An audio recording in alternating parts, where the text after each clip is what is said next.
Halo teman-teman, kali ini kita akan membahas tentang demand dan supply. Mungkin terdengar sedikit rumit, tapi ayo kita bahas contoh sederhananya.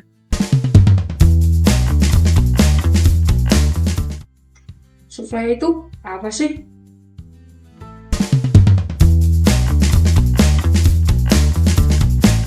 Supply itu adalah jumlah barang dan jasa yang ditawarkan produsen pada harga tertentu. Biasanya kalau harganya naik, jumlah produsen yang menawarkan barang tersebut itu jauh lebih banyak. Tapi kalau misalnya harganya lebih rendah, supply-nya juga bakal menurun. Sekarang demand. Demand itu apa sih? Demand adalah jumlah produk atau jasa yang ingin dibeli konsumen pada harga tertentu. Nah, kebalikan dari supply, ketika harga lebih murah, maka konsumen akan membeli lebih banyak. Nah, pertemuan antara demand dan supply akan menentukan harga di pasar. Bayangkan ini cabai. Ketika pada musim hujan, maka hasil panen akan menurun. Tetapi kebutuhan dapur seperti kebutuhan ibu-ibu memasak bahkan tetap sama. Yang artinya harga cabai pada saat itu akan naik. Sebaliknya, saat panen raya, stok cabai akan melimpah. Oleh karena itu, supply juga akan banyak. Dan pada saat itu, harga akan turun. Selain cabai, kita bisa ngambil contoh dari produk smartphone. Kadang online shop bisa ngasih diskon tinggi karena supply di gudang masih banyak, sementara demand-nya udah mulai menurun. Ini membuktikan kalau misalnya supply lebih tinggi daripada demand, maka harga akan menurun secara prinsip supply dan demand. Contoh lainnya, dalam kehidupan kampus, kita sebagai mahasiswa tentu sering menggunakan yang namanya jasa fotokopi.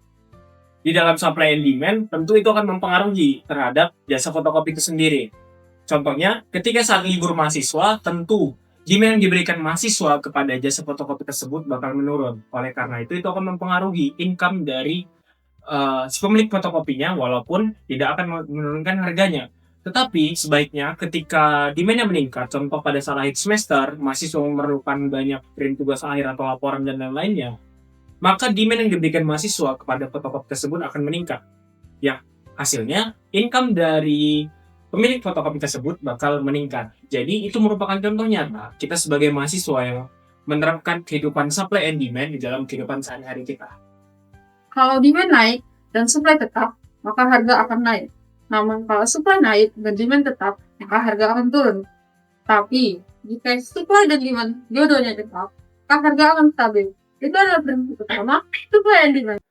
Halo guys! Kami akan mewawancarai salah satu toko kelontong sayur-sayuran dan buah-buahan yang ada di sekitar Universitas Sumatera Utara. Stay tune! Ibu Winnie adalah seorang penjual sayur-sayuran di kawasan Universitas Sumatera Utara.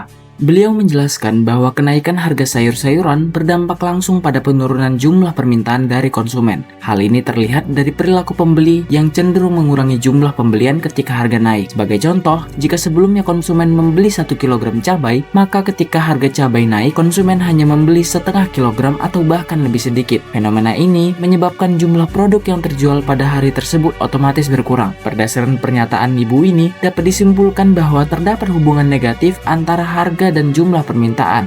Sesuai dengan hukum permintaan dalam ilmu ekonomi, ketika harga naik, jumlah permintaan turun, dan sebaliknya. Kondisi ini juga menunjukkan bahwa perilaku konsumen sangat elastis terhadap perubahan harga, salah satunya pada komoditas sayuran yang mudah diganti dengan jenis lain. Sekarang kita mau tahu nih, dari mana sih konsep supply dan demand itu berasal?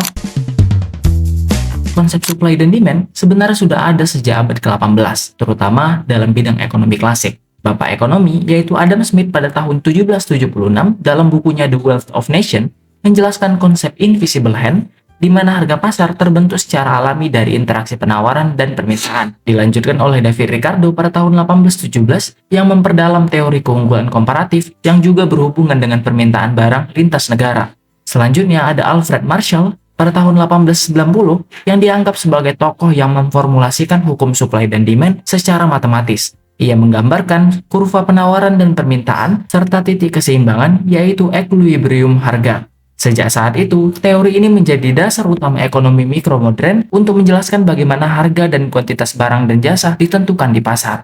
Ternyata ada beberapa faktor yang mempengaruhi supply dan demand dari suatu barang. Yang pertama, tentunya harga barang itu sendiri. Semakin tinggi harga, maka semakin sedikit permintaan, atau yang biasa dikenal dengan ceteris paribus. Sementara faktor kedua adalah pendapatan konsumen, yang mana jika pendapatan konsumen naik, maka permintaan barang normal akan meningkat. Faktor yang ketiga adalah faktor selera dan preferensi, di mana pada masyarakat terdapat tren, budaya, atau iklan yang dapat meningkatkan permintaan dari suatu barang. Faktor yang keempat adalah faktor barang terkait, seperti substitusi dan komplement. Nah, contohnya ada pada produk teh dan kopi, ataupun pada produk mobil dan bensin. Faktor selanjutnya adalah faktor ekspektasi harga di masa depan. Jika harga diperkirakan naik, maka orang cenderung akan membeli lebih banyak di masa sekarang. Faktor yang terakhir, yang tidak kalah penting adalah faktor jumlah populasi, di mana semakin banyak penduduk, maka semakin besar pula permintaan akan suatu barang. Jenis-jenis supply and demand. Jenis-jenis permintaan atau demand. Yang pertama ada permintaan efektif, di mana ini adalah kondisi di mana konsumen memiliki keinginan dan kemampuan untuk membeli. Kedua ada permintaan potensial, di mana ketika konsumen ingin membeli tetapi belum memiliki daya beli. Ketiga adalah permintaan turunan, yang dimana permintaan terhadap satu barang karena barang lain. Kemudian ada permintaan bersama, di mana dua barang dibutuhkan bersama-sama. Kemudian ada permintaan kompetitif, di mana barang saling menggantikan. Kemudian kita masuk ke jenis-jenis penawaran atau supply. Jenis-jenis penawaran dimulai dari penawaran individu, di mana ini adalah penawaran dari satu produsen. Kemudian ada penawaran pasar, ini merupakan gabungan penawaran dari semua produsen di pasar. Kemudian ada penawaran bersama, di mana ini merupakan satu proses produksi menghasilkan dua barang. Kemudian ada penawaran kompetitif, di mana produsen memilih memproduksi salah satu barang dari sumber daya terbatas. Kemudian ada penawaran turunan, di mana ini merupakan penawaran barang yang tergantung permintaan barang lain. Terima kasih telah menonton video tentang supply dan demand dari kelompok ini. Semoga bermanfaat. Bye-bye.